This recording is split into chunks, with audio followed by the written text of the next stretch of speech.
IPhone 18 pro এবং pro ম্যাক্সের সম্বন্ধে কিছু কথা বলবো, যেগুলো গুগল বা অন্যান্য ব্রাউজার থেকে আমি সার্চ করার পর পেয়েছি, সেগুলো নিয়ে আমি কিছু কথা বলছি। তাই বেশি প্যাক না করে ছোট্ট একটা ইন্ট্রো দিয়ে আজকের ভিডিওটা শুরু করা যাক।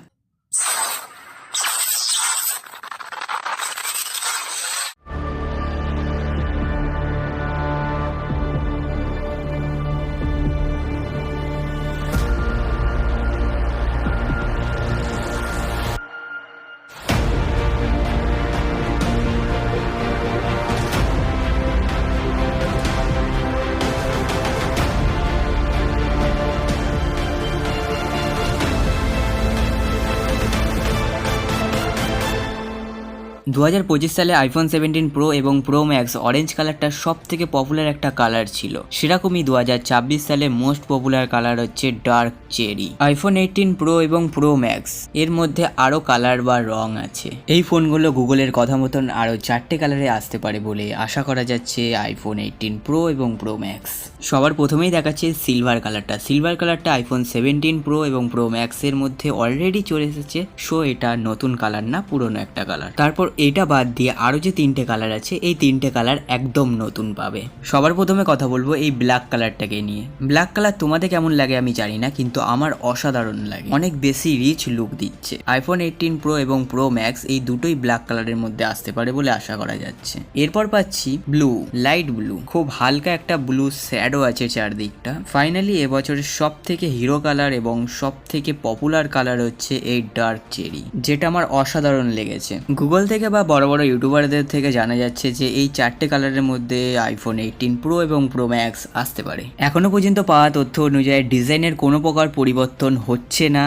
আইফোন 17 যেরকম ছিল 18 নাকি সেরকমই আসতে পারে। সাইড বাই সাইড কম্পেয়ার করলে তোমরা চেঞ্জেস খুব সহজে ধরতে পারবে না। আইফোন তো এরকমই করে। আইফোন 6 থেকে আইফোন 10 পর্যন্ত ডিজাইন একদম সেম ছিল, কিন্তু ভিতরে অনেক পরিবর্তন এনেছে। ভিতরের চিপগুলোকে আপডেট করেছে, এরকমভাবে এই ফোনটার ক্ষেত্রেও আপডেট হবে, কিন্তু বাইরের দিকে তেমন একটা পরিবর্তন আসবে না বলে আশা করা যাচ্ছে। দুটো ফোনকে পাশাপাশি রেখে কম্পেয়ার করলে বুঝতেই পারবে না যে সাইডের অ্যাকশন বাটন বা ক্যামেরার বাটন একই জায়গায় একইভাবে রয়েছে। যদি ডিজাইনের কোনো চেঞ্জেস বা পরিবর্তন আসে সো আমি জানিয়ে দেবো। এছাড়াও আমরা নতুন একটা চিপ পাচ্ছি A20 প্রো চিপ, যেটা আগের ফোনের থেকে অনেক বেশি পাওয়ারফুল হবে বলে আমরা আশা করতে পারি। ব্যাটারিও আগের জেনারেশনের ফোনের তুলনায় অনেক বেশি পরিমাণে আপডেট এবং পাওয়ারফুল করে তুলবে। ব্যাটারির সাইজ নাকি আরো বড় হতে পারে বলে আশা করা যাচ্ছে। C2 মডেম আসছে, এর কারণে ইন্টারনেটের ইস্যু অনেক বেশি পরিমাণে কমে আসতে পারে বলে আশা করা যাচ্ছে আগের ফোনগুলোর তুলনায়। আর যদি ক্যামেরার কথা বলি, ক্যামেরা আসছে ভেরিয়েবল অ্যাপারচার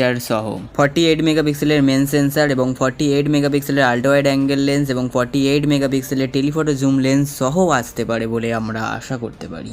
এছাড়াও এটা দেওয়ার আসল কারণ হচ্ছে প্রো এবং প্রো ম্যাক্স থেকে ভিডিও বানানো হয় বা মুভি তৈরি করা হয়, এর জন্য এটা দিয়েছে। এর ফলে আমরা আশা করতে পারি যে ক্যামেরার ক্যাপাবিলিটি আগের তুলনায় আরো বেশি উন্নত এবং আরো বেশি আপডেটেড হবে। আর আসছে নতুন সফটওয়্যার iOS 27 থাকতে পারে বলে আশা করা যাচ্ছে।